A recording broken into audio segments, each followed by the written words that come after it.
परमात्मा की भक्ति में आप आलस करने लग जाओगे। लेकिन जब देखता है परमात्मा कि अब ये पटरी से उतर गई इसकी गाड़ी, तो उसकी मृत्यु करेगा प्रभु अपने सत्र से। न काल का कोई ब्योत नहीं जो हमारे भगत की कोई मृत्यु कर दे। हाँ, दूसरा ये कारण हो सकता जो मर्यादा भंग कर देगा, भगवान के नियमों को तोड़ देगा, फिर भी काल का अटैक हो सकता होगा। यहाँ से तो जाना होगा, तो हमने ये टारगेट बना लेना चाहिए कि हम सतलोक जाएंगे। और ये भी मन में एक विशेष ज्ञान के आधार से ये हृदय में जगह समाप्त हो जानी चाहिए कि हे भगवान मेरा फिर जन्म हो जा, मेरा कभी जन्म ना हो मेरे दाता। परमात्मा कहते हैं जोग जीत कह सुनो अन्यायी, काटो फंद जीव ले जाऊं और जेतिक फंदे तुम रचो विचारी, तत्व ज्ञान से सभी बिडारी। जितना भी तुम अज्ञान फैलाओगा तत्व ज्ञान से सबका नाश कर दूंगा उस अज्ञान का।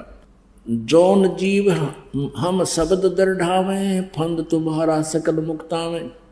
निश्चय कर परवाह ना पावे, पुरुष नाम ते ही देऊं चिन्हावे। ताके निकट काल नहीं आवे, संधि देखता को शरणावे। धर्म राय उठ शीस नवायो, तब हम संसार सिधायो। जब हम देखा धर्म सकाना, तब हम वहां से किया पियाना। कहे कबीर सुन धर्मनि नागर, तब हम आ गए भवसागर। अब ये प्रसंग आगे बताया है कि फिर हम इसके पास आए, ब्रह्मा के पास आए, फिर हम विष्णु के पास आए, फिर हम शिव के पास आए। लेकिन काल के अज्ञान के कारण, काल प्रभाव से इन्होंने हमारी बात को सुना अवश्य, लेकिन स्वीकारा नहीं। तीनों देवताओं ने, ब्रह्मा जी, विष्णु जी, शिव जी ने। कबीर साहब कहते हैं हम बैरागी ब्रह्म पद सन्यासी महादेव, सो हम मंत्र दिया शिव जी को, वो करे हमारी सेव। परमात्मा कहते हैं ब्रह्मा को भी हमने ही बताया था कि इस ओम मंत्र का जाप कर तू, क्योंकि ये भी मालिक के बच्चे हैं। परमात्मा ने तो अपने सारे बच्चे एक जैसे होते हैं। और विष्णु जी को भी परमात्मा ने हरियम नाम दिया था, जिसका वो स्वयं भी जाप करते हैं। लक्ष्मी जी भी इसका जाप करती हैं। इसलिए दिया था कि इनकी थोड़ी बहुत बैटरी चार्ज होती रहेगी। और शिव जी को परमात्मा ने ये सोहम मंत्र दिया था। अपनात्माओं, परमात्मा ने जो जड़ी बनाकर आपको 7 मंत्रों की दी है, उसका एक विशेष लाभ होगा। उसके बाद फिर आपको सतनाम दिया है।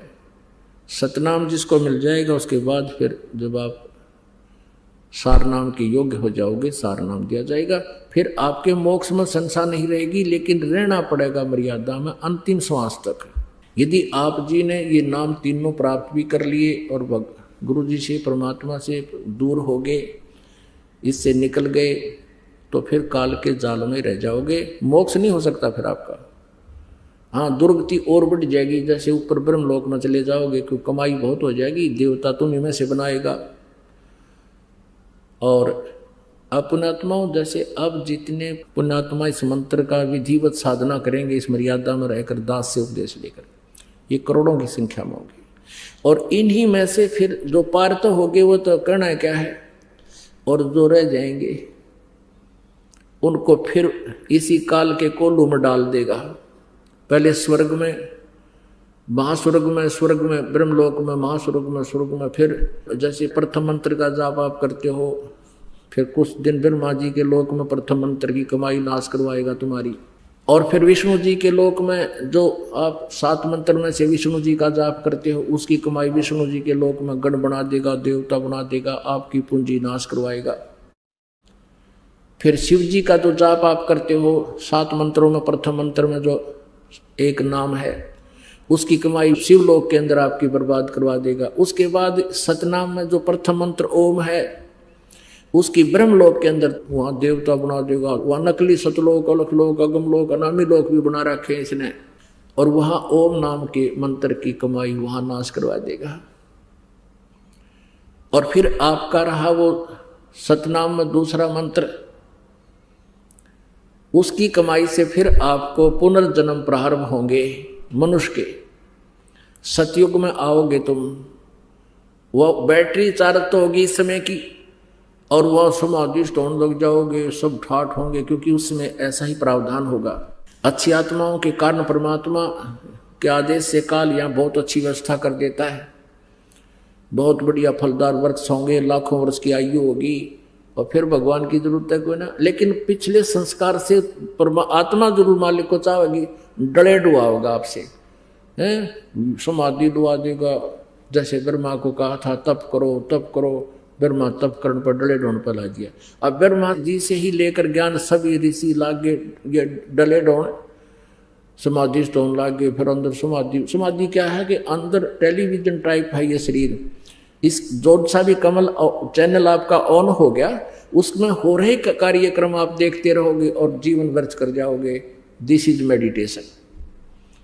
ये यूजलेस है, ये बर्बाद करने वाला है। तो ऐसे सतयुग बर्बाद करवा देगा, फिर पुनक्षीण हो जाएंगे, फिर त्रेता युग में तुम्हें आना होगा, फिर और आपके पुण्य नष्ट होते जाएंगे। फिर द्वापर में फिर वही अच्छी आत्माएं हैं जो आज तक परमात्मा की चाह है इनको, अब कलयुग में आएंगे। अब पुण्य तो सतयुग त्रेता द्वापर में तुम्हारे नष्ट हो लिए। शास्त्र अनुकूल साधना तुम्हारे पास है नहीं। आप पर जो आपदाएं अब प्रारंभ होगी, उनका कोई निवारण आपकी उन साधनाओं से नहीं हो सकता जो तुम कर रहे थे किसी भी धर्म या पंथ में। और अब परमात्मा ने ये समय इसलिए निर्धारित किया था, काल ने तो सोचा था कि मैं ऐसा बिगाड़ दूंगा इनको, ये भगवान बजाय नहीं गए। मालिक को पता था कि ये मेरा कलयुग में ठावेंगे, बीच में ये मेरी नहीं सुनेंगे। आते रहे प्रभु, अपना ज्ञान देते रहे, क्योंकि उनका नियम है। वो जैसे बच्चे बिगड़ जाते हैं किसी बाप के, वो पीछे पीछे फिरता रहता है, वो बेशक ना मानो उसकी बात नहीं, उसको मालूम है कभी इनकी देह टूटेगी जब मानेंगे। अब कोई बच्चा मान ले बकवाद करता है, चोरी करने लग गया, पिताजी मना करता है, नहीं मानता है, शराब पीता है, फिर किसी दिन पकड़ा भी जाओगा, उसके जूते भी लागेंगे, सजा होगी, पिताजी फिर भी कोशिश करेगा ये छूट जावे और इसका जन्म सुधर जाए, अपना फिर धंधा कर ले। तो मानना जब है तो उसकी देह टूट लेगी। तो अब हमारी देह टूट ली, अब कलयुग में हम आ लिए, सब पर आपदाएं आ रही हैं। पिछले पुण्य रहे को ना, जो साधना हम कर रहे हैं वो शास्त्र विरुद्ध है, उसका कोई लाभ नहीं। तो अब हम परमात्मा के ठहराएंगे, यानी अब हमें मिलेगा भगवान। और इसलिए दाता ने ये समय दिया था कि ले तू कर ले जो तने करना है, और जब कलयुग आओगा जब मैं आप देख लूंगा। अब इसने चाल चाली थी कि पहले अपने दूत भेज कर भ्रमित करवा दूंगा। परमात्मा ने चाल चाली थी कि पहले इसके दूत आकर वो एंड बैंड हुआ बाई बोल लेंगे, वो बकवाद बता देंगे सब, और फिर मैं शास्त्र अनुकूल साधना सत्य ज्ञान सब समझाऊंगा। ये पुण्यात्मा शिक्षित होंगी, सदग्रंथों को देखकर उन अज्ञानियों से अपने आप भाग आऊंगी मेरे पास। और ज्ञान सब ज्ञानड़ी, कबीर ज्ञान सो ज्ञान, जैसे घोड़ा तोब का इब करता चले मैदान। अब परमात्मा का विज्ञान मैदान करेगा और सबका अज्ञान अंधेरा हट जाएगा, और सभी पुण्यात्माएं परमात्मा के पास आएंगी। जिन सुखों को आप ढूंढ रहे हो यहाँ आपको फ्री में मिलेंगे।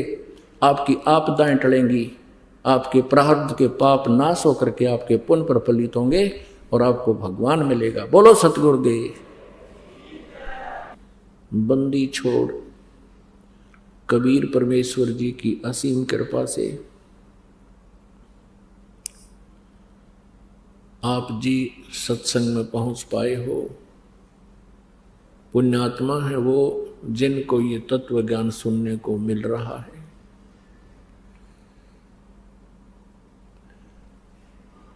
परमेश्वर कबीर देव जी ये पूर्ण परमात्मा है, सर्व ब्रह्मांडों के रचनहार हैं, सबके कुल मालिक हैं, सर्वशक्तिमान हैं, समर्थ हैं। ये वही परमेश्वर है जो भारतवर्ष के काशी शहर में, उस पवित्र धरती में लहर तारा नामक एक सरोवर है, तालाब है, उसके अंदर विकसित कमल के फूल पर एक नवजात शिशु का रूप धारण करके वो परमात्मा प्रकट हुए। सतलोक से चलकर आए थे। परमेश्वर का निज धाम वो सनातन परम धाम है, सतलोक है। वहाँ से गति करके वो परमेश्वर यहाँ आते हैं। ये उनकी लीला है। और यहाँ आकर के वो कुछ समय के लिए रहते हैं इस पृथ्वी लोक पर, काल के लोक में, पृथ्वी पर। और उस समय जब वो परमेश्वर नवजात शिशु का रूप धारण करके स्वयं प्रकट होते हैं, लीला करते हैं, उस समय वे एक जन साधारण जैसा जीवन निर्वाह करने की लीला करते हैं, भूमिका करते हैं। जो लीलाएं परमेश्वर कबीर देव जी ने की हुई हैं, कबीर साहब ने की हैं, वो वैसी ही लीलाओं का वर्णन कि परमात्मा पूर्ण ब्रह्म ऐसी लीलाएं करता है, ये पवित्र वेदों में वर्णित है। पवित्र वेद परमात्मा का विधान है, परमात्मा की महिमा के विषय में जानकारी देते हैं। पवित्र चारों वेद, ऋग्वेद, यजुर्वेद, सामवेद और अथर्ववेद। एक पांचवा वेद है सूक्ष्म वेद। एक पांचवा वेद सूक्ष्म वेद है, जिसको सच्चिदानंद घन ब्रह्म की वाणी कहते हैं, जिसको तत्व ज्ञान कहते हैं। वह वेद परमात्मा ने इन चारों वेदों के साथ ही इस काल को दिया था, ब्रह्म को दिया था। इस ब्रह्म ने चार वेदों को तो प्रकट कर दिया, पांचवें सूक्ष्म वेद को नष्ट कर दिया, छुपा दिया। उस सूक्ष्म वेद को अर्थात तत्व ज्ञान को पुनः प्रकट करने के लिए, पुनः प्रदान करने के लिए स्वयं परमेश्वर ही आते हैं। अपनी महिमा को, अपने द्वारा रची हुई सृष्टि को वे स्वयं ही ठीक ठीक बताते हैं। और अपने ही पाने की, यानी हमारे को काल के जाल से छूटने की विधि भी, अर्थात सतलोक जाने की विधि भी वो परमेश्वर स्वयं ही बताते हैं। उसी आधार से परमात्मा प्रत्येक युग में आते हैं, क्योंकि वे हमारे परमात्मा, हमारे मालिक हैं, हमारे पिता हैं। परमेश्वर पूर्ण ब्रह्म सत्यपुरुष अर्थात कबीर देव जी हमारे पिता हैं और अपने बच्चों का हित अपने ही किया करते हैं, यानी अपने माता पिता ही अधिक ध्यान देते हैं। अब आप देख रहे हो यहाँ कितना बुरा हाल है इस जीव का। कोई कुत्ता बनकर कष्ट उठा रहा है, कोई गधा बनकर, कोई बैल बनकर, कोई गंदी नाली का कीड़ा बनकर। मनुष्य जीवन में आप देख रहे हो क्या हालत है इस जीव की। पुण्यात्मा, यदि परमात्मा की कुछ भूल पड़े तो किसी सरकारी हॉस्पिटल में, मेडिकल में एक चक्कर लगा लिया करो और वहां देखे क्या हाहाकार मचा हुआ है। किसी को कोई कष्ट है, किसी को कोई कष्ट है, किसी का कोई रोग है, किसी का कुछ हो रहा है, कोई तड़फ रहे हैं। और शेष आप देख रहे हो अपने जीवन में, किसी को कोई कष्ट है, किसी को कोई टेंशन है, या कोई प्राणी सुखी नहीं है। परमात्मा कबीर जी हमें याद दिलाते हैं कि इस झूठे सुख को सुख कहे, ये मान रहा मन मोद, भाई सकल जबीना काल का, कुछ मुख में कुछ गोद। परमेश्वर हमें याद दिलाते हैं कि मानुष जन्म पाके जय नहीं रटे हरि नाम, और जैसे कुआ जल बिना फिर बनवाया क्या का। अपुण्यात्माओं, परमात्मा हमें ये याद दिलाना चाहते हैं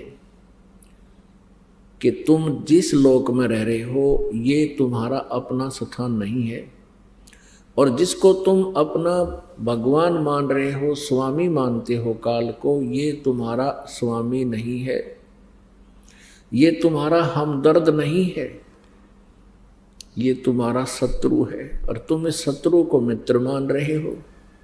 अपुण्यात्माओं, यहां जो दशा जीव की है, प्रत्येक प्राणी कितना कष्ट उठा रहा है, किसी को चैन नहीं, सपने में भी चैन नहीं इस प्राणी को, चाहे प्रधानमंत्री बना हो किसी देश का, और आम व्यक्ति का तो कहना ही क्या है, क्योंकि हम राजा को ज्यादा सुखी मानते हैं। कोई भी प्राणी इस पृथ्वी पर सुखी नहीं है, लेकिन इस झूठे सुख को ही हमने सुख मान लिया। तो ये कारण क्या है? परमात्मा को दयालु कहते हैं, और यदि परमात्मा दयालु है तो ऐसे कर, ऐसे जुल्म जो आज जीव पर हो रहे हैं, तो ये दयालु परमात्मा की डेफिनेशन समाप्त हो जाती है। जो हमारा पिता है, हमारा अपना है, वो कबीर देव है, और उसका लोक सतलोक है। हम वहां रहते थे, वहां कोई कष्ट नहीं था, ना मृत्यु थी, ना बुढ़ापा था, कोई अंग भंग नहीं होता था, और वहां किसी प्रकार का राग द्वेष नहीं, ना कोई भाई बंटवारा है। परमात्मा के दरबार में किसी वस्तु की कमी नहीं, अभाव नहीं।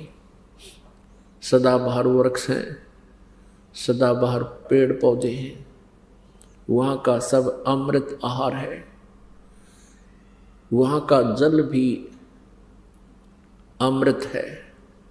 जैसे पवित्र गंगा जी, पवित्र गंगा का जो जल है ये सतलोक से आया हुआ है। ये एक एग्जाम्पल है आप जी के लिए कि ये जल आप कहीं रख लो, कितने दिन तक रख लो, ये कभी खराब नहीं होता। और ये गंगा सतलोक से आई, ये विष्णु जी के धाम में, उसके बाद फिर भगवान शिव जी के धाम में, और शिव जी के धाम से फिर यहाँ पर आई है। तो इससे आप अंदाजा लगा सकते हो कि उस लोक में ऐसे दूधों के सरोवर भरे हैं, समुद्र हैं, क्षीर समुद्र, दूधों के सरोवर भरे हैं, समुद्र भरे, वो खराब नहीं होता दूध, और फलदार वृक्ष हैं। वहाँ ऐसा ही जीवन है जैसा आप यहाँ मनुष्य शरीर है, ऐसा ही मानव शरीर आपको वहाँ मिलेगा। आपका वहाँ शरीर जो है 16 सूर्य जितनी रोशनी वाला नूरी होगा, उसका इतना सुंदर नूर होगा जैसे 16 सूर्य का प्रकाश हो, पर गर्मी ना हो उसमें।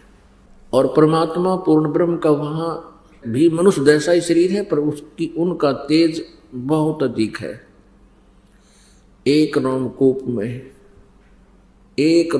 में करोड़ सूर्य मिला दे, करोड़ चंद्रमा, तो भी परमात्मा के एक रोमकूप की रोशनी अधिक है। इतना नूरी शरीर है परमेश्वर का, पूर्ण ब्रह्म का, सत्य पुरुष का, कबीर देव का।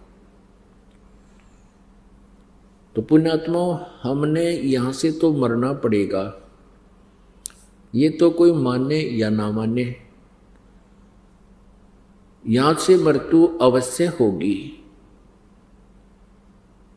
एक विचार करना कि आपकी यहां मृत्यु होगी, और जिस वस्तु को, जिस परिवार को आप अपना मानकर यहां सेट हो गए हो, आप स्थित हैं, आप निश्चिंत हुए बैठे हो, आपकी मृत्यु के उपरांत ये आपका परिवार आपका नहीं है, हो सकता है संस्कारवश आपकी मृत्यु के उपरांत आपका पुनर्जन्म नाइजीरिया में हो जाए।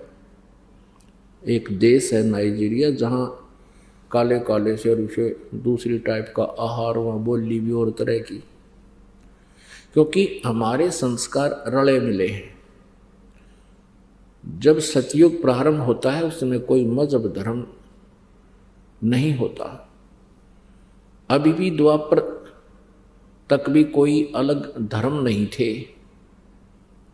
द्वापर के बाद कलयुग में इस काल ने ये खेल खेला, हमारे को डिवाइड कर दिया। तो आज कोई मुसलमान बना है तो वो हिंदू को अच्छा नहीं मानता, यानी धार्मिक आधार से, और हिंदू हैं वो मुसलमानों को अच्छा नहीं मानते धार्मिक आधार से। और हम अपने अपने धर्म में और अपने ही ग्रुप में सर्वोत्तम मानते हैं अपने आप को। तो आज कोई हिंदू है, मृत्यु के उपरांत वो मुसलमान के घर जन्म ले सकता है। आज कोई मुसलमान है तो मृत्यु के उपरांत वो हिंदू के घर में जन्म ले सकता है। परमात्मा का विधान है, कोई मानने चाहे ना माने। तो कहने का भाव ये है कि यहाँ से जिसको आज आप अपना मान बैठे हो, ये आपका नहीं है, ये आपने मानना पड़ेगा। तो ये सोच लो कि जब तक हम यहाँ हैं तब तक तो अपना है। इसमें एक ऐसे समझ लो कि हम एक रेल के कंपार्टमेंट में बैठे हैं और हम सफ़र कर रहे हैं। जो अच्छी आत्माएं होती हैं तो वहाँ एक बहुत प्यार से रहते हैं, और जैसे कोई वृद्ध है, कोई रोगी है, कोई बहन है, तो उनको किसी वस्तु की आवश्यकता होती है और ट्रेन रुकती है किसी स्टेशन पर थोड़ी देर के लिए, तो किसी से कुछ प्रार्थना करते हैं वृद्ध या रोगी, तो तुरंत वह बैठे कंपार्टमेंट में उनकी पूरी सेवा करते हैं। भागकर कोई फल लाना है, कोई चाय लानी है, अर्थात एक बहुत ही अच्छे शिष्टाचार से रहते हैं। और जिनका जहाँ स्टेशन आता है वो उतर कर चले जाते हैं। तो हमने इस प्रकार समझ कर रहना पड़ेगा यहाँ पर कि जब तक हमारा स्टेशन नहीं आता तब तक हम इसी कंपार्टमेंट में रहें और प्यार के साथ रहें, हमदर्दी जताएं। जैसे भी एक परिवार हमारा कंपार्टमेंट समझ लो, एक डिब्बा। लेकिन बुद्धिमान व्यक्ति को इतना ज्ञान अवश्य रहेगा कि ये मेरा नहीं है। तो फिर हमने आगे का जो ध्यान करना है, भी कहाँ जाना है। जैसे कोई व्यक्ति अपने घर से चलता है और कहीं उसने जाना है दूसरे शहर में, जाने से पहले वो अपना ठिकाना निश्चित करता है, चाहे वो ये भी सोच कर चले कि वहाँ मैं कोई धर्मशाला या होटल में कमरा लेकर रह लूँगा। तो अवश्य कोई निश्चित करके चलता है, पूरा टूर प्रोग्राम बनाता है। परमात्मा कहते हैं तुम जब संसार छोड़कर जाओगे, तुमने कहीं कोई ठिकाना सोचा है कि इसके बाद तुम कहाँ स्टे करोगे, कहाँ विश्राम होगा तुम्हारा। ये भी एक बहुत भूल है हमारी। तो अब हम अपना ठिकाना बना के चलेंगे और वो ठिकाना परमानेंट होगा। अब यहाँ से छूटने के बाद हम सतलोक जाएंगे। हमारी जो आशा है, मृत्यु तो होगी, और जब रजा होगी दाता की, वो उनकी कृपा से ही हम शरीर छोड़ेंगे। वैसे काल का हमारे ऊपर कोई लेन देन नहीं रहा, उसका हमारा कोई अकाउंट नहीं है। लेकिन परमात्मा ये देखेंगे कि तुम इस जीवन में परमात्मा पाने योग्य भक्ति कर भी सकते हो कि नहीं, क्योंकि अब ये पीक टाइम आ गया भक्ति का, और आप जी को मनुष्य जीवन प्राप्त है। और इस परमेश्वर की भक्ति करने से कुछ दिन के बाद आपको घना सुख हो जाएगा, ये नकली सुख इस संसार का। फिर आप जी क्या करोगे, क्योंकि परमात्मा समर्थ हैं, ये साधना शास्त्र अनुकूल है, इसका बेनिफिट बहुत गना है। कुछ ही दिनों में आपके पास इतना धन हो जाएगा, इतना पैसा हो जाएगा, क्योंकि काल का यो भी जाल होगा कि घनी माया होगी तो भी ये फंसेगा। तो परमात्मा की भक्ति में आप आलस करने लग जाओगे, क्योंकि हम दुख में भगवान को घना याद करते हैं, और पुण्यात्मा जो सुख में भी भगवान को याद करते हैं धन्य है वो, तो उनका तो कहना ही क्या है। लेकिन अमूमन ये होता है कि कुछ दिनों के बाद भूल पड़ने लग जाती है। परमात्मा बार बार कुछ थोड़े बहुत झटके भी देगा ताकि ये संभल जाए, लेकिन जब देखता है परमात्मा कि अब ये पटरी से उतर गई इसकी गाड़ी, तो उसकी मृत्यु करेगा प्रभु अपने सतर से। न काल का कोई ब्योत नहीं जो हमारे भगत की कोई मृत्यु कर दे। हाँ, दूसरा ये कारण हो सकता जो मर्यादा भंग कर देगा, भगवान के नियमों को तोड़ देगा, फिर भी काल का अटैक हो सकता है, होगा। तो फिर परमात्मा क्या करेगा, जैसे तुरंत उसको मानव जीवन देगा, और मानव जीवन अब ये परमात्मा का ये ज्ञान विस्फोट हो चुका है, पूरे विश्व में जाएगा। अब पुनर्जन्म होते ही उस पुण्यात्मा का सीधा यहीं प्रवेश होगा।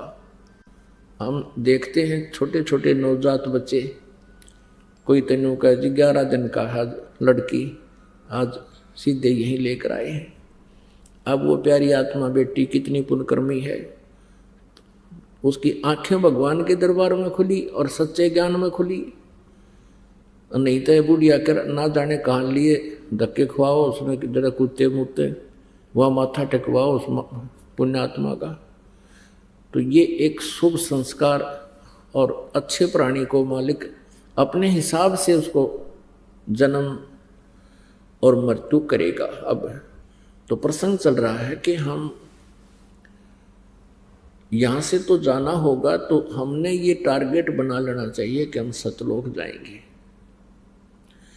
और ये भी मन में एक विशेष ज्ञान के आधार से ये हृदय में जगह समाप्त हो जानी चाहिए कि हे भगवान मेरा फिर जन्म हो जा, मेरा कभी जन्म ना हो मेरे दाता। क्योंकि मान लीजिए आपका फिर जन्म हो गया, जन्म होते ही फिर वही प्रोसीजर, बचपन में शिक्षा ग्रहण करो, फिर युवा होते ही रोजगार की चिंता, और फिर बच्चे ना हो वह चिंता होगी, तो फिर महाचिंता। और ये भी सोच कर चलो कि हमारा, क्योंकि हम गफलत करेंगे तभी हमारे साथ ऐसा होगा, पुनर्जन्म भी वैसे नहीं होगा जल्दी से। तो ये भी ध्यान रखो कि मन माने फिर अगले जन्म में संतान ना हुई तो दुखी, और हो गए तो महादुखी। कोई मर गया, कोई जीवित रहा है, कोई रोगी, कोई कोडी हो गया। हम देखते हैं एक एक परिवार के ऐसे बच्चे हैं तो जीवन से ही ऐसी स्थिति में है, ना वो मरे हैं ना जीवित हैं। तो कहने का भाव यह है कि इन दुखों को और इस हरहट के कुएं को याद रख कर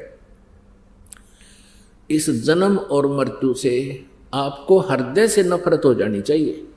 एक गलानी बनेगी अंदर में, एक गलानी बनेगी ज्ञान से और भक्ति से, तो फिर आपका पुनर्जन्म नहीं होगा। यहाँ पर आप सीधे सतलोक जाओगे, मर्यादा में रहना होगा, सतभक्ति करते रहना होगा, आखिरी श्वास तक जाप करना। कबीर परमात्मा कहते हैं अपनी महिमा अपने पाने की विधि आप ही बताते हैं।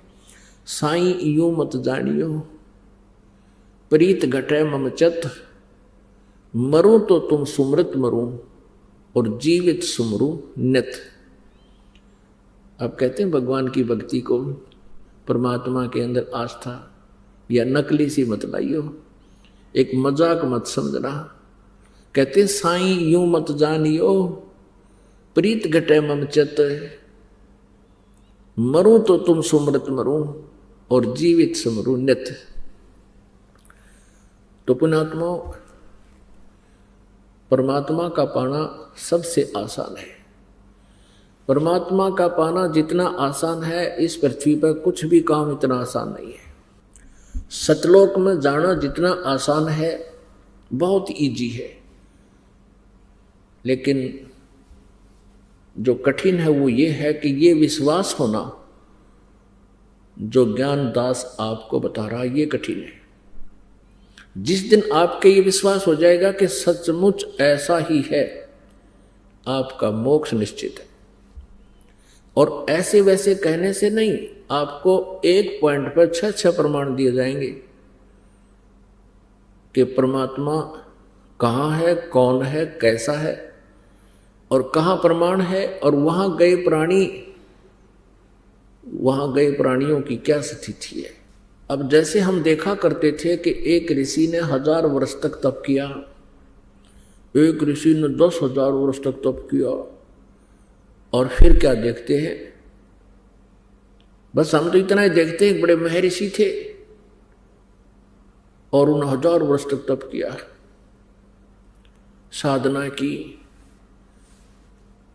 अब हमें ये नहीं मालूम था उन साधना करने वालों ने क्या प्राप्त हुआ, उपलब्धि क्या हुई। हमने ये मान लिया कि वो तो भगवान को पा गए होंगे, और जिनको हम महर्षि मानते थे, जो बहुत अच्छे साधक थे, उनकी जीवनी हम देखते हैं तो पता चलता है कि वो मोक्ष के तो आस पास भी नहीं थे। पुण्यात्मा, आज सुबह के सत्संग में एक प्रसंग चला था। परमेश्वर कबीर देव जी जब तपस्या पर आए, जहां पर वो काल जीव भून रहा था खाने के लिए 1 लाख मानव शरीरधारी प्राणियों के सूक्ष्म शरीर को, तो वहां आकर के जब उनसे वार्ता की, परमात्मा देव पूछ रहे थे, वहां पर वो ब्राह्मण भी थे, वो ऋषि भी थे, वो गुरु भी थे। उनसे पूछा तुम क्या साधना करते हो? उन्होंने बताया कि हम वेदों अनुसार ओम नाम का जाप करते थे और करवाते थे, और समाधि भी लगाते थे, मेडिटेशन भी करते थे, और फिर भी उनकी वह तपस्या के ऊपर दुर्गति हो रही थी। तो परमेश्वर ने कहा कि तुम्हारी यह साधना क्या आड़े अड़ी, अब क्या साधना थी, तुम्हारी दुर्गति यहां हो रही है। तब तो वो मान गए, हाँ जी हमारे कोई आड़े नहीं आई। तो परमात्मा ने बताया कि तुम ओम नाम का जाप जपते थे, हाँ जी, और ये भी बताया उन्होंने कि हम गायत्री मंत्र जाप करते थे तब, और हवन भी करते थे। तो परमेश्वर ने बताया कि जैसे यज्ञ क्या चीज होती है, ये 5 यज्ञ होती हैं, 5 यज्ञ करनी चाहिए। एक यज्ञ है धर्म की, दूसरी यज्ञ है ध्यान, और तीसरी यज्ञ हवन की, चौथी यज्ञ प्रणाम, 5वीं यज्ञ ज्ञान की। इन ज्ञान यज्ञों से क्या लाभ है? यज्ञों से मोक्ष नहीं है, यज्ञों से मोक्ष नहीं होता। एक मंत्र है, परमात्मा के पाने का एक नाम है, मंत्र है, जाप है, उससे मोक्ष होता है। लेकिन उस मोक्ष प्राप्ति में ये यज्ञ सहयोगी हैं, ये यज्ञ सहयोगी हैं। कैसे? जैसे खेत में किसान बीज बीजता है, गेहूं का बीज बीज दिया और खाद और पानी डाला नहीं तो बीज व्यर्थ रहेगा। और यदि गेहूं का बीज बीजा नहीं और खाद और पानी डालते रहे, सिंचाई भी करते रहे, तो वो भी व्यर्थ है। गेहूं के बीज के स्थान पर भांग बो दी, गेहूं ना बीज कर, तो और फिर ये 5 यज्ञ करते रहे, अर्थात खाद पानी डालते रहे, तो भी व्यर्थ है। क्योंकि अन्न से हमारा जीवन सुरक्षित है, बच्चों का भी, हमारा भी। अब ध्यान से सुनना, ये दास कहना क्या चाहता है। जैसे हमने आम का पौधा बीजना है, आम का पौधा बीज दिया, उसमें खाद और पानी डालते रहे तो एक दिन वो बड़ा होकर के फलों से लदबद होगा और हमें वो वस्तु उपलब्ध होगी जिसके लिए प्रयत्न किया था। और आम के स्थान पर हमने बबूल आम जान कहे और बबूल का पौधा बो लिया और सिंचाई भी करते रहे, खाद भी डालते रहे, तो वो क्या देगा? आम नहीं लगेंगे, वो बबूल के कांटे ही मिलेंगे। तो कहने का भाव ये है, परमात्मा ने कहा कि तुमने ओम नाम का जाप किया, हवन भी किया, एक यज्ञ किया। वैसे तो 500 यज्ञ करने चाहिए, वैसे दूसरा यज्ञ स्वाध्याय से हो जाता है जिसको ज्ञान यज्ञ कहते हैं। अब परमात्मा बताते हैं कि तुमने प्रयत्न किया लेकिन बबूल का बीज बो लिया, ओम का मंत्र जाप कर दिया, ये बबूल का बीज है। और हवन यज्ञ, धर्म यज्ञ, ये मान लिए ये भी आपने कर ली, खाद पानी भी डाल दिया, तो बबूल का पेड़ पाक गया, आम का बीज बोया नहीं। अर्थ कहने का भाव यह है कि आप जी ने पूर्ण परमात्मा की साधना नहीं की, इस काल ब्रह्म तक की साधना की, या ब्रह्म के पुत्र हैं रजगुण ब्रह्मा, सतगुण विष्णु, तमगुण शिव जी, इन देवताओं की जो पूजा की, इससे तुम्हें मोक्ष नहीं हो सकता। जिस कारण से आप यहां तपस्या पर दुखी हो रहे हो और इसके बाद आप कुछ दिन ब्रह्मलोक में रहोगे क्योंकि ओम नाम के जापते हैं, उसके बाद आप नरक में भी जाओगे क्योंकि पूर्ण परमात्मा की जब तक भक्ति हमें नहीं मिलती पूर्ण संत के माध्यम से, तब तक हम अपना वर्क डन ही पाते हैं, किया हुआ कर्म ही प्राप्त होता है। जैसा कर्म करेगा वैसा ही फल यहाँ का भगवान देता है। आपको पुण्य भी मिलेंगे, पुण्यों का फल भी मिलेगा, भक्ति का फल भी मिलेगा। जैसी ओम नाम की जाप आपने किया और कोई पुण्य दान किया वो भी फल मिलेगा, और साथ में आपने पाप भी भोगने पड़ेंगे। अब यहाँ की व्यवस्था है, यहाँ इस काल के लोक में, काल ने हमें इतना विवश कर दिया है कि जैसे यहाँ पर पाप तो अपने आप बिना किए बगैर प्रयत्न के ही होते रहते हैं, और पुण्यों के लिए विशेष प्रयत्न करना पड़ता है, शुभ कर्म के लिए विशेष प्रयत्न करना पड़ता है, और अशुभ अपने आप होते हैं। जैसे खेत के अंदर हमने गेहूं बीजना है तो उसके लिए कितना मेहनत मांगता हो खेत, पहले उसकी गुड़ाई करनी पड़ती है, हल से ट्रैक्टर से उसको संवारना पड़ता है, और फिर उसमें कीमती बीज डालना पड़ता है, फिर सिंचाई और खाद डालना पड़ता है, और तब जा कर के वो कहीं हमें वो कणक यानी गेहूं प्राप्त होता है। और यदि उस खेत में कुछ भी ना डाला, ना बीज बोए ना कुछ पानी डाले, तो अपने आप खरपतवार उसमें अपने आप अड़ंगा उग जाएगा। यहाँ का ऐसा नियम है। जब हम सत साधना करेंगे, परमात्मा की भक्ति करेंगे, तो उसके लिए हमने समय भी डिवोट करना पड़ेगा, और हमने दान भी करने पड़ेंगे, साधना भी करनी पड़ेगी। शुभ कर्मों के लिए तो खूब कमर तोड़ मेहनत करनी पड़ेगी, और अशुभ अपने आप हो जाएंगे। पृथ्वी ऊपर पग जो धारे, करोड़ जीव एक दिन में मारे। सत्य ब्राह्मण की है हत्या, जो चौका तुम देवो नेता। ब्राह्मण सेंस हत्या जो होई, जल स्नान करत हो सोई। खान पान में दमन प्राणी, कैसे पावो मोक्ष निशानी।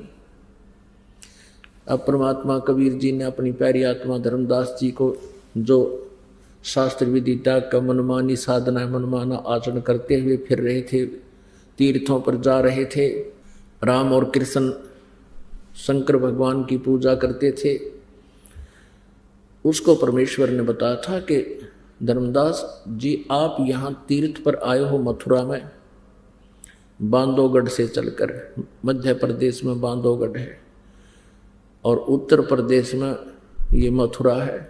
वहाँ से चलकर धर्मदास जी पैदल आए थे, आज से 600 वर्ष पहले की बात है, 550 वर्ष पहले।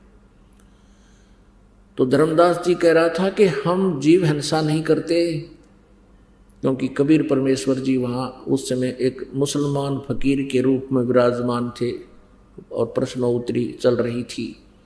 जब परमेश्वर कबीर देव जी ने बहुत से प्रश्न उसके रिजेक्ट कर दिए, तब उसको दुख हुआ, कहने लगा कि हम कोई जीव हिंसा नहीं करते, हम पाप नहीं करते। धर्मदास जी ने व्यंग कर दिया, टोंट कस दिया कि ये सामने बैठा फकीर मुसलमान है, और उस पे कहा कि हम जीव हिंसा नहीं करते। तब परमेश्वर कबीर जी ने उसकी हिंसा गणवाई थी। धर्मदास जी ने क्या किया था मथुरा में, पहले कुछ गाय के गोबर से और मिट्टी मिला करके कुछ स्थान लीपा था, मड प्लास्टर किया था उसके ऊपर के, और वहां बैठ के पहले तो उसने अपना नित्य नियम किया, प्रतिदिन जो स्वाध्याय करता था, कर्म कांड करता था, कोई मंत्र जाप करता था। उसके बाद फिर उसी स्थान पर भोजन तैयार किया, लीप लाप के ऐसे ही भोजन तैयार किया, अपना खाना बनाया। तो परमात्मा ने कहा कि सत्य ब्राह्मण की है हत्या, जो चौका तुम देवो नित्या, जो प्रतिदिन तुम पोचा लगाते हो। अब आजकल तो पोचा हो गया, पहले गोबर और गारा मिला करके ऐसे लीपा करते थे पूरे कमरे को, मकान को, उसके फर्श को।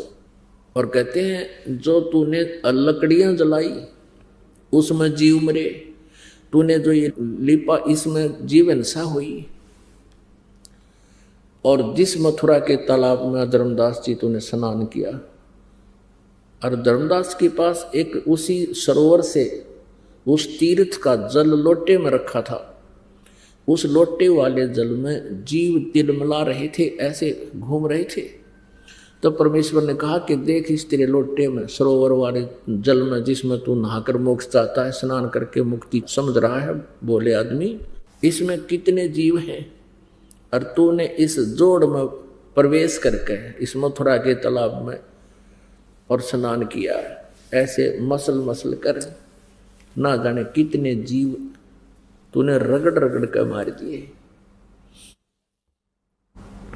और मथुरा से यहां तक तू आया, पैरों के नीचे कितने जीव मार डाले तूने, कोई काउंटिंग नहीं हो सकती। ब्रह्म तक तो बुद्धि थी नहीं धर्मदास जी जैसों की, वो तो शिव जी और विष्णु जी, श्री कृष्ण जी तक सीमित थे। तो उन्होंने कहा कि जो साधना तुम कर रहे हो, जिन भगवानों की, जिन प्रभुओं की आप साधना करते हो, जिनको इष्ट मान रखा है, इनका विधान में ये आपको वर्क डन दे सकते हैं। जैसा कर्म करोगे वैसा ही फल मिलेगा। आपके पुण्य अलग लिखे जाएंगे और पाप न्यारे दोनों अकाउंट पैरेलल चलेंगे, ओपन रहेंगे। और यहां से पुण्य कम और पाप घने इकट्ठे करता है प्राणी। तो पुण्यात्मा तेरा मोक्ष कैसे होगा? परमेश्वर ने पूछा।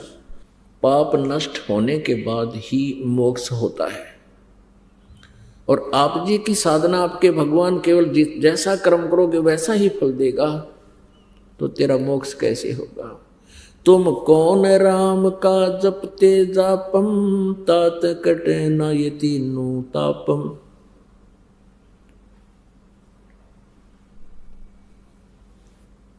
अब जैसे भी कर्म करोगे वैसा फल तुमने भोगना पड़ेगा, ऐसा आप जी के भगवानों का विधान है।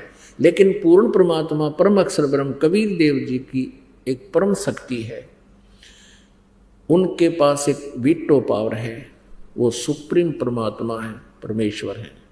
उनका जो सतनाम का मंत्र है, जब ही सतनाम हृदय धरो, भयो पाप को नाशे, जैसे चिंगारी अग्नि की भाई पड़े पुराने घास।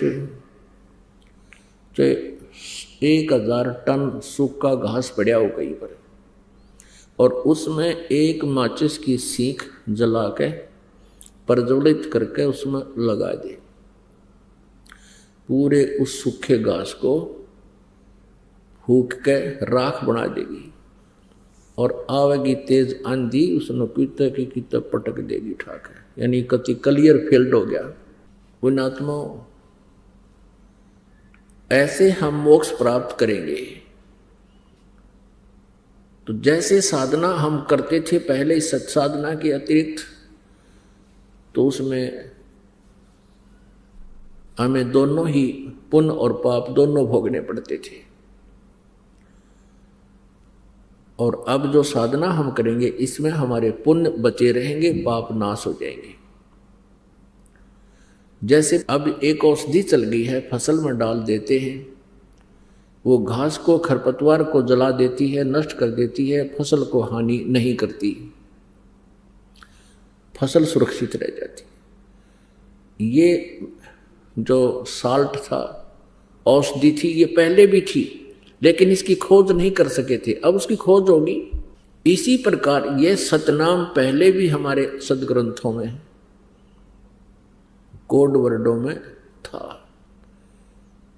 अब परमेश्वर कबीर देव जी की रजा से इसकी खोज होगी, करवाने वाले परमात्मा ही होते हैं। आज उस जड़ी की खोज होगी, ऋषिदास के पास है, इस विश्व में 21 ब्रह्मांड में किसी के पास नहीं। तो अब उस जड़ी का प्रयोग करेंगे हम, हमारे पाप नाश हो जाएंगे और पुण्य बचे रह जाएंगे। तो इन पुण्यों का जो प्रतिफल हम यहां नहीं लेंगे, क्योंकि हमारा उद्देश्य, हमारा टारगेट सतलोक जाने का होगा। इस काल के झूठे सुख का हम कोई आशा नहीं करेंगे, झूठे सुख की इच्छा नहीं रखेंगे। तो फिर अपने आप हम सतलोक जाएंगे, जहां आशा ता बासा होई और मन कर्म वचन सुमरियो सोई। गीता जी अध्याय नंबर 8 के श्लोक नंबर 6 में कहा कि अर्जुन, ये नियम है, अंत समय में जब ये प्राणी शरीर त्याग कर जाता है, उस समय जिस भी भाव में भावित रहता है उसी को प्राप्त होता है। और फिर कहता है गीता ज्ञानदाता के, गीता जी अध्याय नंबर 8 के श्लोक नंबर 5 और 7 में, कि तू मुझ में भाव वाला बन और मेरा भजन कर, मेरा स्मरण कर और युद्ध भी कर, तो मुझे ही प्राप्त होगा। फिर गीता जी अध्याय नंबर 8 के श्लोक नंबर 8, 9, 10 में तुरंत 3 मंत्रों में स्पष्ट किया है कि यदि तूने उस परमात्मा के पास जाना है तो उसकी भक्ति कर, सच्चिदानंद घन ब्रह्म की, उस दिव्य परम पुरुष की, परमेश्वर की भक्ति कर, तत्वदर्शी संत से उसका ज्ञान प्राप्त कर। चौथे अध्याय के 34वें श्लोक में फिर उसके पास चला जाएगा। बहुत ही सिंपल। पुण्यात्माओं, जैसे हम एक अपना पेट के लिए सुबह और शाम 2 टाइम खाना तो अवश्य बनाते हैं, 3-3 बार भी बना लेते हैं, तो उस खाना बनाने में कितना प्रयत्न, कितना सांग जोड़ना पड़ा, कितने आइटम इकट्ठे करने पड़ते हैं। चूल्हा, तवा, पतीला, चम्मच, भाई लकड़ी या गैस, फिर की तो नमक, मिर्च, चाकू आदि तो याद भी ना हो, इतने आइटम हो। और वो सारे कितनी गर्मी हो, कितनी सर्दी हो, आहार बनाते हैं, कितना टाइम लगता है, कितना प्रयत्न करना पड़ता है। और परमात्मा के नाम में कहते हैं जीभ भी ना लाड़ी, लेटा है तो लेटा लेटा कर ले, बैठा है तो बैठा बैठा जाप कर लीजिए, बस में सफर कर रहे हो बस में कर लीजिए, मोटर गाड़ी में, कार में बैठे हो कार में कर लीजिए, दुकान पर बैठे हो, ग्राहक नहीं आया, ग्राहक तो आपके परमात्मा की दया से आओगा, आपके भाग्य से ही वहाँ आपकी इनकम होगी। और अब परमात्मा साथ हो जाएंगे, फिर अपने बच्चे को अपने हिसाब से ही देगा। तो अब क्या करता है दुकानदार, नो देखता रहता है, गाहक आया वो हुई तो दूसरी दुकान में बढ़ गया, फिर देखेगा दूसरा आया। अब आना उसी ने है जो तेरे परमात्मा निर्धारित करेगा। तो उस समय अपनी माला लेकर या वैसे मालिक ने याद रखे, ग्राहक आया अपना सौदा तोल दे, उसका कर हिसाब। तो इस प्रकार हम इस व्यर्थ के समय को सदुपयोग किया करेंगे। बस में हम जा रहे हैं, 2-2.5 घंटे का सफर है, आए है इतना बढ़िया सिमरन होता है पूछो मत। ट्रेन में जा रहे हो, ट्रेन में अपनी भक्ति करते जाओ। जैसे आप कहीं काम बस गए हो, कोई किसान है खेत में काम करता है, मजदूर है मजदूरी करता है, तो परमात्मा तो याद रखे सके है ना। तो और 100 फिल्मी गाने गाया करा दी हूँ करे जाऊँ मन में, तो परमात्मा के मंत्र याद रखे, परमात्मा के भजन को याद कर ले, उसकी वो भी चिंतन बनता रहता है। तो इस प्रकार परमात्मा का पाना अति आसान है, और इस सारे काम को करते करते ही हमने प्राप्त करना है परमात्मा, और आसानी से होगा। नाम उठत नाम बैठत नाम सोवत जागबे, नाम खाते नाम पीते नाम सेती लागबे। परमात्मा अपनी अमर वाणी में तत्व ज्ञान में कहते हैं कि परमात्मा की भक्ति के लिए कोई विशेष आसन की आवश्यकता नहीं। जैसे गीता जी अध्याय नंबर 8 के श्लोक नंबर 7 में गीता ज्ञानदाता कहता है, तू युद्ध भी कर और मेरा सिमरण भी कर। अब युद्ध से कठिन काम कौन सा हो सकता है, और उसमें भी भगवान याद किया जाता है। और यही प्रमाण यजुर्वेद अध्याय नंबर 40 के मंत्र नंबर 15 में है। ओम कर्तु समर किलबे समर कर्त्युम समर। ओम नाम का मंत्र का जाप काम करते करते सिमरण कर, विशेष कसक के साथ सिमरण कर, और मनुष्य जीवन का परम कर्तव्य जानकर इसका सिमरण कर। यही परमात्मा सूक्ष्म वेद बताते हैं कि नाम उठत नाम बैठत नाम सोत जागवे, नाम खाते नाम पीते नाम सेती लागवे। अब जैसे आपके अंदर एक विशेष कसक बनाकर जो भजन हो सकता है, आपको एक विशेष प्रेरणा बनेगी, आपको भय लगन लगेगा, हे भगवान कहीं फिर से जन्म ना हो जाए, हे परमात्मा कहीं फिर काल के जाल में पंजा फंसा ना रह जाए। तो उस डर से आप अवश्य अंदर से एक विशेष कसक के साथ सिमरन शुरू होगा, और फिर भूल ना पड़े उसकी। तो उसमें आप बैठे हो, कोई चर्चा चल गई, किसी संसारी काम की 10-20 मिनट डिस्कशन हो सकती है, उसके बाद फिर अपनी भक्ति शुरू कर लो। तो जैसे आप काम कर रहे हो, कोई ऑफिशियल कार्य है, उस काम से फुर्सत मिलते ही अपना भगवान ने याद रखे, और जैसे काम अपना कर भी रहे हो फिर भी चिंतन होता है प्रभु का, वो सहज समाधि होती है। सहज समाधि कैसे होती है कि जिस प्रकार किसी व्यक्ति को कोई टेंशन हो जाती है, वो चाहे कितना ही कार्य कर रहा, चाहे लेखन कार्य कर रहा, चाहे कोई और किसी काम में बिजी है, या कोई मजदूरी या किसान या खेती कर रहा है या दुकान पर बैठा है, वो फिर भी उसको उस टेंशन से उसका माइंड हटता नहीं, मन नहीं हटता, 1 सेकंड में फिर वही आ जाता है। तो इस प्रकार ये टेंशन बनेगी आपका उस परमात्मा के नाम की। तो उसमें आप बैठे हो, बैठे बैठे सिमरण करते रहो, और सोने से पहले आप लेट गए, लेट के सुमन शुरू कर दो, श्वास उश्वास का सतनाम का, और मन माने सपने में भी वो सुमन आपका प्रारंभ रहे, क्योंकि जितना आपका अभ्यास बढ़ जाएगा वो भी उतना ही स्वप्न में भी आपको परमात्मा के सपने आने शुरू हो जाएंगे, सोते समय भी।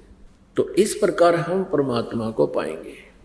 अब कई भक्त कहते हैं जी हमारे पास टाइम नहीं है, फिर देखेंगे फिर देखेंगे। अब फिर का क्या पता,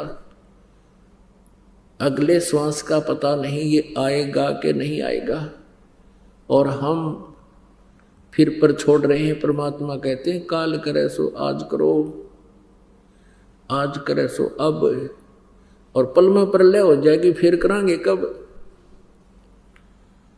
अब परमेश्वर हमें याद दिलाते हैं।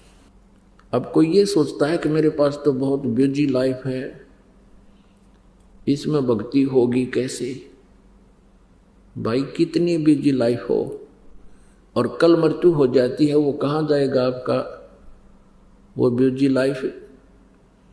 फिर इससे भी ज्यादा बिजी लाइफ हो जाएगी। कुत्ता बनकर सैर सपाटे करता फिरेगा एक टूक के लिए, गधा बन करके कुम्हार के हाथ लग जाएगा, सुबह और से लेकर शाम तक पानी तक भी नहीं मिलेगा पीने को, ऐसी दुर्गति होगी। तो परमात्मा परमेश्वर हमारे हितैषी हैं, हमें जगाना चाहते हैं कि तुम कहाँ सेट होगे, तुम कहाँ बैठ गए। जो तुम्हारा है नहीं उसको अपना मान लिया तुमने। अपनात्मा। एक बार एक दरोगा जी थानेदार घोड़ी पर बैठ के, जून का महीना, हरियाणा का स्थान, और अपने नगर से किसी गांव में जा रहा था। आगे एक किसान सिंचाई कर रहा था अरहट से, रहट से। एक कुआं होता है, रहट का कुआं होता है, कच्चे कुएं होते थे, और उसमें एक ऊपर पुली लगा लेते थे। उस पुली के ऊपर एक चैन, बहुत लंबी चैन डाल दिया करते जो नीचे पानी तक जाती थी, और चैन का बाल्टी बांध लिया करते थे, वेल्ड कर रखी होती थी, और जैसे कोल्हू चलाते हैं बैलों से, ऐसे उस रहट को घुमाया करते थे। तो वो पुली घूमती थी, नीचे से पानी भर के ऊपर आता था, और खेत में पानी सिंचाई के लिए वो बाल्टी खाली हो जाती थी, फिर नीचे से भर कर आती थी। तो वो ऐसा जुगाड़ हुआ करता कि उसमें शोर बहुत होता था। जब वो चलता था तो उसमें वो लोहे के जो पुर्जे थे वो चूं ची चर चूं करता था, बहुत आवाज करता था। अब थानेदार को प्यास लगी जोर की, और घोड़ी को भी प्यास लगी हुई, दोपहर का समय हो गया, 12-1 बजे का। अब देखा कि किसान के खेत में पानी चल रहा है, तो दरोगा जी अपनी घोड़ी पर सवार यूं का यूं आया, और उसने घोड़ी को पानी पीने के लिए, जहां वो रहट से पानी तुरंत गिर रहा था, वहां पीने के लिए थोड़ा सा जगह होती है, पानी थोड़ा रुक जाता है, वहां लेकर आया, और उसकी चूं चूं को, उसमें जो चरचों की आवाज आ रही थी, उससे घोड़ी बेदक गई और 1 किलो 200 फुट जाकर डटी। अब दरोगा जी ने उस किसान पर डांट लगाई कि किसान, ये चूं चूं बंद कर दे, मेरी घोड़ी डरती है। अब किसान ने वो रेट रोक दिया, बैल रोक दिए। अब वहां से जब वो घोड़ी को निकट लाया, क्योंकि वहां मरुस्थल, ये बालू रेत सूखी जमीन थी, जब तक वो घोड़ी वहां लेकर आया तो वो पानी था वो जमीन ने पी लिया। अब उस दरोगा जी ने कहा कि किसान पानी निकाल। किसान ने बैल हाँक दिए, वह फिर चुर चूं हुई, घोड़ी फिर डांक मारेगी, 200 फुट फिर जाकर डटी। अब उस दरोगा जी ने फिर कहा किसान इस चूं चूं को बंद कर। उसने बैल रोक दिए, और फिर निकट लाया तो वह फिर जल नहीं। कहा जल निकाल, उसने फिर वो बैल हाँक दिया, चूं चूं करके घोड़ी फिर भागी। अब किसान कहने लगा दरोगा जी, जब पानी पीना आती चूं चूं में पीना पड़ेगा ना, दोनों। आशीर्वाद है मेरे बच्चों, सारे दिखाई देते हो, और अगर कैमरे से ना देखूं तो वैसे भी देख सकता हूं मेरे बच्चे।